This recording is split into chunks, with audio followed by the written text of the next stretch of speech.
ijambo ry'Imana tugomba gusangira bamaze kuri dusomera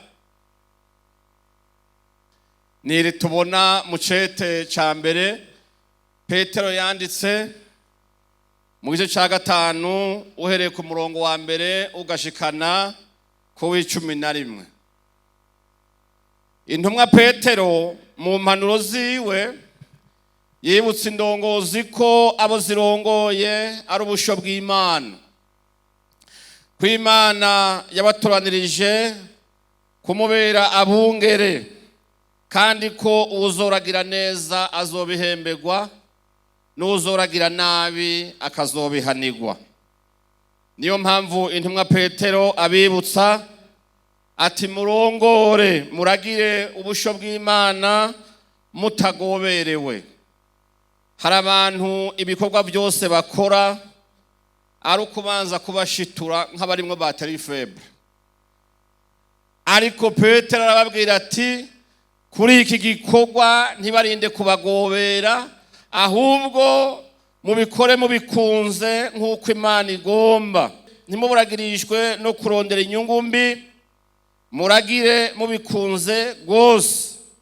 Ntimuragire nk'abatwaza amanyama ubusho mwajejwe kubungabunga, ahubwo mube ivyitegererezo vy'ubusho muri vyose, kugira ngo umwungere mukuru niyaramuka aje muzokwambikwa igitsibo c'ubwiza kidashira. Imana ibahezagire cane. Aya majambo ntiyagarukiye ku ndongozi gusa, yarahindukiye araba n'abarongowe. Bibutsa yuko kubaha indongozi ari ngombwa kandi bagombwa guca bugufi. Barababwira yuko Imana igwanya abanyabwibone. Imana nishimwe cyane. Nagomba tuvugane kuri iri jambo rero, mbega kuragira canke kurongora uko Imana igomba nukuhe? Ibi ntiwobishobora mu gihe utazi ivyo Imana igomba. Imana ishimwe cyane. Haleluya. Imana iyo igutumye kuragira ubusho bwayo, ikintu ishaka nuko ubwoko bwayo canke ihanga yakuragije rigira umutekano. Imana rero igomba indongozi itagira ubwoba kandi itemera akagaye canke agasuzuguro. Imana igomba indongozi ishobora guhangana n'igitero, guhangana n'amadubu canke intare canke ibindi bikoko vy'inkazi biba bije guhungabanya intama z'Imana canke ihanga ryabo urongoye. Indongozi nziza ntigenza umugongo mu gihe ibibazo bibonetse canke igitero cegereje. Imana ishimwe cyane. Imana igomba indongozi ishobora guhaguruka igahangana n'ikibazo kanaka, ahubwo indongozi ibona yuko ishobora kugwana ku buryo itegerezwa gukiza abirongoye. Mu butumwa bwiza bwa Yohana igice ca 10 umurongo wa 11 hari ijambo rivuga, Yesu yavuze ngo umwungere mwiza yigura intama ziwe. Imana ishimwe cyane. Turavuze akarorero tubona mu gitabo ca mbere ca Samueli ihe ca 17 umurongo wa 34 no 35, aho umwami Dawidi yari kashingira intahe ihanga ryose ryagiye mu bwoba, ndetse no guhera ku waritwara yitwa Sawuli batinye umugabo w'Umufilisitiya yitwa Goliyati, kubera agahahazo n'igikangisho yari kabakingisha ko ababwira yuko yobatera igihugu cyabo akagifata agatwara n'ibyo cimbuye ndetse nabona akabatwara. Ariko Dawidi aravuga ngo iyo ndagiye intama za data hakaza intare canke idubu kigasahura umwagazi w'intama mu mukuku, ngo twaca tugerekerana nkagikubita nkakiyaka mu kanwa, cavuduka naho nkagisumira urusakanwa nkagikubita nkacica. Indongozi nziza rero itegerezwa gukoresha ububasha bwose ifise mu gukingira no mu gutabara abirongoye. Iyo niyo ndongozi Imana ishaka irongora uko Imana igomba. Icya kabiri Imana ishaka n'ubutungane. Imana iranka akarenganyo, Imana iranka igikenye, Imana iranka agahazo, Imana iranka n'ikinyoma. Nico gituma Petero yababwiye ngo ntimuragire ubusho mwitwaje yuko mugomba kuronderamwo inyungu mbi. Imana idufashe cyane.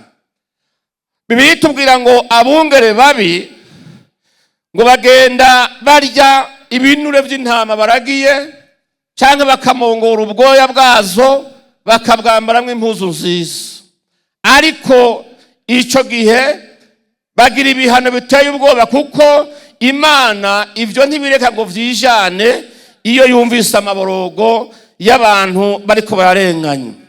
Turabona akarorero kabi k'umuntu yitwa Ahabu mu gitabo cy'Abami.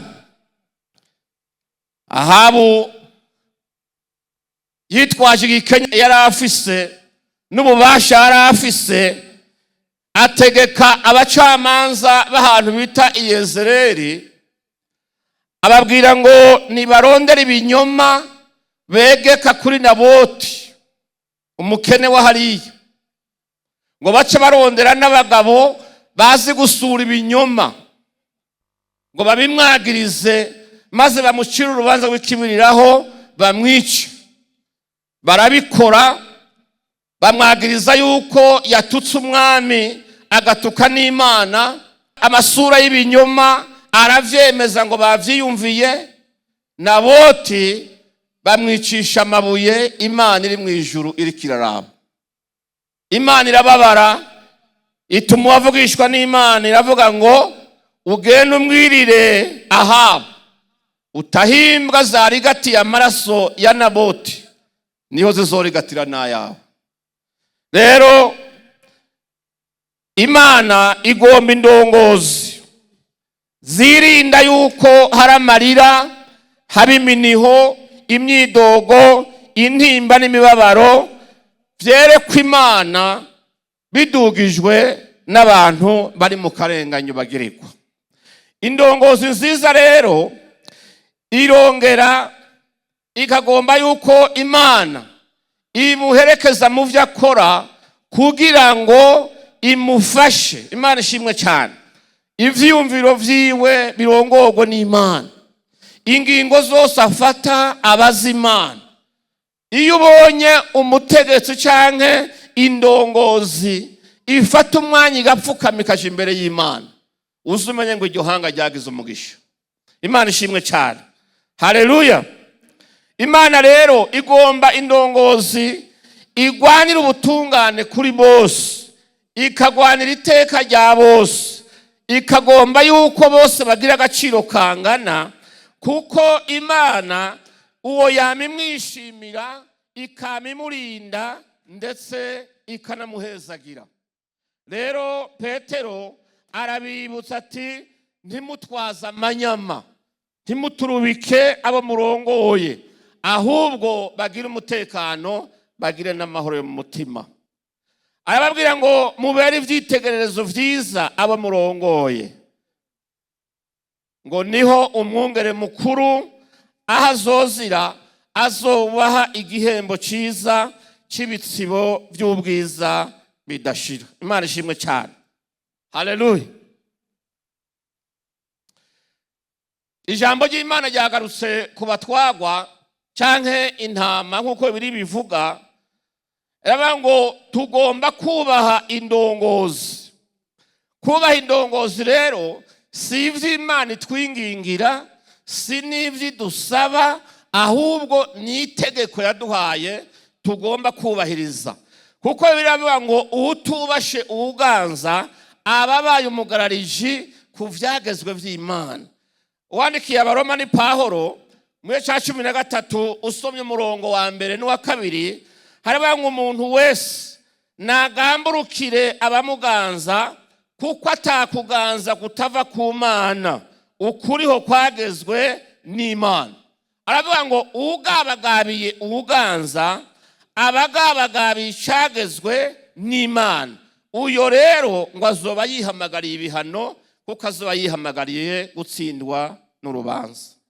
Aratwibutsa kandi ngo duce bugufi, tureke kwerurira abatuganza. Imana ishimwe cyane. Hari ibintu byaje muri iyi minsi aho ibintu byose babihinduye uburenganzira, ngo amashirahamwe mpuzamakungu arabihagarariye. Mugabo gasanga ubwo burenganzira buza kuvuguruza Bibiliya bivuga n'indero y'abantu ingene yagomba kugenda. Abantu akavuga nabi, akubahuka uwo batubahuka, agacavuza umuntu kizira, wagira wacamuvugisha ngo n'uburenganzira bwanje, ngo afise freedom of speech. Imana dufashe cyane. Haleluya. Tugerageze gushira mu ngiro ijambo ry'Imana icyo ritubwira. Kubaha abaganza, kubagamburukira muri byose. Imana ishimwe cyane. Haleluya. Kubasengera ni itegeko, kandi usengera uganza aba yikunda gusumba uko amukunda. Kubera Bibiliya tubwira ngo iyo umutegetsi cyangwa indongozi, umwami cyangwa abaganza, iyo atagize amahoro nawe ntayo wogira. Imana ishimwe cyane. Haleluya. Twiyumvire rero kuri aya majambo y'ukubaha abarongozi, kubaha indongozi. Twirinde kuvuga nabi. Dusaba Imana ducishe ikara ku munwa, kumwe Yesaya yabikora. Imana ishimwe cyane. Hari akarorero kamwe nobaha, hariya mu gitabo cy'Abami cya kabiri, cya kabiri umurongo wa 23 n'uwa 24. Aba bahungu biyemeje kuvuga nabi, bakavuga nabi ab'Imana yasize amavuta ikabashira hejuru. Uwitwa Elisa arasokorotse yirenganira ariko aragenda, hakaba abahungu bari hariya baramwitegereza, baramutuka. Yari afise ubuhanza, kandi ubuhanza muraze ko ari icyubahiro ku bantu. Bavuga ngo busabwa uruhara. Murumva ikintu bavuze? Busabwa uruhara. Elisha arirenganira, ntacyo yabavugishije. Ariko Imana kugira itanga indero no ku bandi bamenye ko kuvuga nabi umuntu yatoranijwe n'Imana kizira. Ngo muhasokoroka ngo amadubukazi abiri y'ingori, ngo arabarya, arya abahungu 42 muri babandi batuka Elisa. Barapfa, abandi bacika ku icumu baragenda. Bagenda babonye yuko hari abantu kizira kuvuga nabi. Imana ishimwe cyane. Haleluya. Tugomba kumenya ko dufise Imana y'urutonde. Paulo yandikiye Timoteyo mu cete cya mbere, cya 6 umurongo wa 6, arababwira ngo ariko kubaha Imana gufatanije no kubumbwa n'ibyo ufise ngo kuvamwe inyungu nyinshi. Nshuti zanje, umwe wese nabumbwe n'uburongozi Imana yamuhaye. Imana ishimwe cyane. Kuko umuntu atagira umutima wo kubumbwa, agira ukwifuza kwinshi mu mutima wiwe, bikamuviramwo n'ishari, bikamuviramwo no kwama ariko arasumburukwa, araba hejuru yiwe, cyangwa ugasanga yama ariko aratsitara ku ntebe zicaye ku abandi. Umviriza uko Imana ivuze.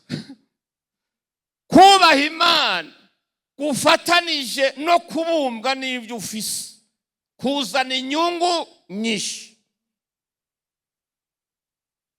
Indongozi canke ab'Imana yatoranije kuragira abantu bayo, umwe wese yagiye imupimira ahahera n'ahageze.